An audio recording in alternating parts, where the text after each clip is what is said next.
कल्पना कीजिए, एक सुबह जब सूरज अपनी पहचान खो दे, प्रकाश मंद रह जाए और हवा में एक अजीब सी ठंडक फैल जाए, पंछी आवाजें बंद कर दे, नदियां का बहाव अनियमित हो जाए और समुद्र की लहरें अनकहे घर खोल दे।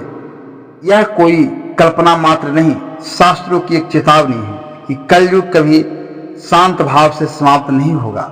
वह एक उतार चढ़ाव से भरा तहलका होगा जो मनुष्य और प्रकृति दोनों को हिला देगा। क्या आप तैयार हैं उस सफर के लिए जहां से लौटना आसान नहीं होगा?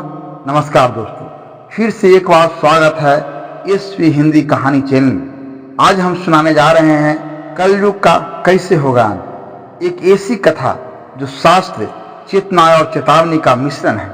इस कहानी में आपको मिलेगी भयावहता की झलक, फिर भी एक उम्मीद की किरण, क्योंकि हर अंत में एक नया आरंभ छिपा होता है। दोस्तों, बहुत समय पहले हिमालय की तलहटी में एक छोटा सा आश्रम, जहां एक वृद्ध गुरुदेव अपने शिष्यों को जीवन, धर्म और युगों के रहस्य सुनाते थे। उनका चेहरा समय के निशानों से सना हुआ था और उनकी आंखों में असीम शांति का तेज था।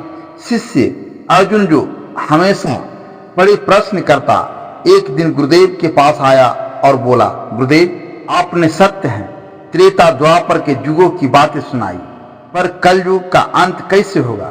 क्या यह विनाश पूर्ण होगा या कुछ बचने की आशा रहेगी? गुरुदेव ने धीमी पर अस्वस्थ आवाज में कहा, याद रखो बेटा, युगों का चक्र कर्मों से चलता है। जब कर्म विकृत होंगे तभी युगों की सीमाएं धुंधली पड़ जाएगी। कलयुग का अंत तब आएगा जब मनुष्य स्वयं अपने पैरों पर कुल्हाड़ी मार बैठेंगे। अर्जुन घबरा गया, गुरुदेव, कृपया बताइए किन बातों से यह संकेत मिलेगा? गुरुदेव ने शास्त्रों का स्मरण करते हुए बताया, जब धर्म का मूल्य घटेगा, धन का मूल्य बढ़ेगा, जब रिश्तों की गरिमा घटेगी और स्वार्थ बढ़ेगा, जब प्राकृतिक संकेत बार बार आएंगे, तब समझो विनाश निकट है। गुरुदेव ने विस्तार से कहा, पुराणों में लिखा है कि अंतिम समय में लोग छोटी आयु के दुख भोगेंगे, मासूम बेकाबू होंगे, अजीब रोग बढ़ेंगे और सामाजिक पतन होगा। पेड़ पौधे कटेंगे, नदियां सूखेगी और चारों ओर अराजकता फैलेगी, जहां सहानुभूमि की जगह केवल स्वार्थ होगा। अर्जुन ने कहा, क्या कोई देवता अवतार लेगा जो इस बिगड़ी हुई अवस्था को सुधारेगा? गुरुदेव ने गंभीर स्वर में उत्तर दिया, हाँ, जब अधर्म चरम पर पहुंच जाएगा तो कल की अवतार प्रकट होंगे। तेजस्वी घोड़े पर सवार, तलवार धारण किए हुए वे अधर्म का नाश करेंगे और सत्य की स्थापना करेंगे। गुरुदेव की आंखें दूर कहीं अतीत और भविष्य के मेल को देखती हुई लग रही थी। एक ऐसा समय सोचा जब धरती छोटे छोटे झटकों से कांपे, पहाड़ गरजे और ज्वालामुखी खुले, समुद्र अपनी सीमाएं लांघ कर शहरों को निकले, आकाश में सूरज की चमक बदल जाती है, कभी मंद, कभी अतिशय शून्य, बारिश पानी नहीं, आग की बूंदे जैसी लगे, हवा में जहरीली खुशबू फैलती है। मनुष्य का मन, जो कभी प्रेम या करुणा का घर था, स्वार्थ का अड्डा बन जाएगा। रिश्ते टूटेंगे, माता पिता, गुरु और वृद्धों का सम्मान मिटेगा। वह सामाजिक पतन धीरे धीरे सभी पर भारी पड़ेगा। गुरुदेव ने समझाया कि पतन की जड़ें अज्ञान, तृष्णा और अहंकार में है। जब लोग धर्म की परिभाषा भूल जाएंगे, शिक्षा केवल धंधा बन जाएगी, न्याय का तराजू तौलना छोड़ देगा, तब समाज का ढांचा टरकने लगेगा। छोटे छोटे कर्म जो हम रोज करते हैं, झूठ, छल, चोरी, गैर पारंपरिक जिम्मेदारता, वे बड़े विनाश के बीज बन जाते हैं। गुरुदेव ने जीवन से जुड़ी कुछ छोटी कहानियां सुनाई।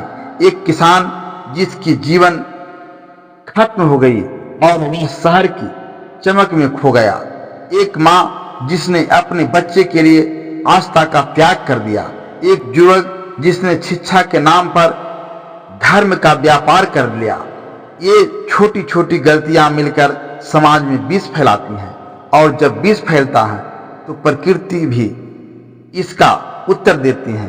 भूकंप, सूखा, सुनामी, ज्वालामुखी सभी मिलकर मानवीय गर्व का परिणाम दिखाते हैं।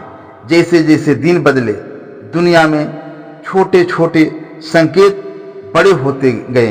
पहले लोग इसे मौसम की असामान्यताओं का नाम देते रहे, पर धीरे धीरे परिस्थितियां इतनी अनियंत्रित हो गई कि वैज्ञानिक भी असमंजस में पड़ गए। आकाश में धुंधली परतें छाने लगी, सूरज का प्रकाश फीका और पीला सा रहने लगा, रातों में अजीब सी रोशनी चमकने लगी, मानो तारे जमीन पर उतर आए, पेड़ सूखने लगे और खेतों की मिट्टी में दरारें आ गई। पानी का स्वाद बदल गया, मीठा, नम और कुछ जगहों पर खारा। छोटी छोटी बीमारी का फैलना एक महामारी जैसा बन गया। एक शहर की कहानी। श्री शक्ति नाम का शहर कभी भरपूर जीवन से भरा था, पर पाप और स्वार्थ ने वहां के लोगों को बदल दिया। एक दिन शहर का प्रमुख जलाशय अचानक सूख गया। पानी के लिए झगड़े, चोरी और हिंसा बढ़ी, कानून व्यवस्था ढहने लगी, लोग भूख, प्यास और डर के बीच जीने लगे। पर उसी शहर में उस समूह थे जो प्रकृति के साथ सामंजस्य बिठाने की कोशिश कर रहे थे। जल रोकथाम, पेड़ रोकथाम और सामुदायिक सहयोग। वे लोग मानवता की मशाल जलाए रहे थे, पर हिंसा के और समूहों ने उनके प्रति संदेश और शत्रुता बढ़ा दी। यह द्वैत मानवता की सच्ची ध्रुवी बन गया। बर्बरता और करुणा का एक साथ होना। एक परिवार की कथा। रामकृष्ण और उनकी पत्नी सीता और उनका बेटा विवेक, ये तीनों उन लोगों में से थे जो मानवता बचाने का प्रयत्न कर रहे थे। रामकृष्ण ने अपने खेतों में पुराने जल संरक्षण तरीके अपनाए और पड़ोसियों को भी सिखाया। जब हिंसा भड़क उठी तो उनके घर ने आश्रय बनकर कई जरूरतमंदों को खाना और दवा दी। विवेक ने युवाओं को जोड़कर छोटी छोटी सेवाएं शुरू की। बचे हुए बीजों का आदान प्रदान, नलों की मरम्मत और लोगों में समझदारी बढ़ाना, ऐसे छोटे कर्म ही थे। उन्होंने एक भयावह दौर में भी कुछ उम्मीद की किरण बचाई। आखिर वह दिन आया जब आकाश ने एक अजब स्वर दिया। हवा की गर्जना, धरती की थरथराहट और आकाश का तेज मिलकर एक विभोर कर देने वाला नाद बन गया। आकाश में एक तेज प्रकाश ने रेखाएं बनाई, फिर वृत्त और अंततः नीचे उतरकर एक दिव्य सवार को प्रकट किया। घोड़ा सफेद, तेज और दिव्य था। उसकी चाल में एक दैव्य गति थी। उस पर बैठा पुरुष ऐसा प्रतीत हुआ कि समय का भार उसके अंदर समा गया हो। आंखों में न्याय का तेज और हाथ में न्याय की तलवार। कल्कि ने बिना किसी भाषण के अपने घोड़े पर प्रस्थान किया। उनकी तलवार ने अधर्मियों के खिलाफ आवाज दी, पर यह क्रूरता केवल संहार नहीं थी, यह शुद्धिकरण था जो अनावश्यक पाप और अत्याचार की जड़ें काटकर नए धर्म की जमीन बनाता है। जहां कल्कि की तलवार ने प्रहार किया, वहां अत्याचार थमा। जहां उन्होंने रक्षा की, वहां जीवन फिर उठा। कुछ लोगों ने समय शरण ली, कुछ भाग गए, पर इतिहास ने दर्ज किया कि कल्कि के आगमन से नया अध्याय आरंभ हुआ। विनाश की धूल के हटने में समय लगा, पर जहां सत्य के बीज थे वहां नए पौधे उगे। जो लोग बचे उन्होंने पुराने भूले नहीं दोहराई। नई पीढ़ियां संयम, सहानुभूति और सेवा की शिक्षा से पाली गई।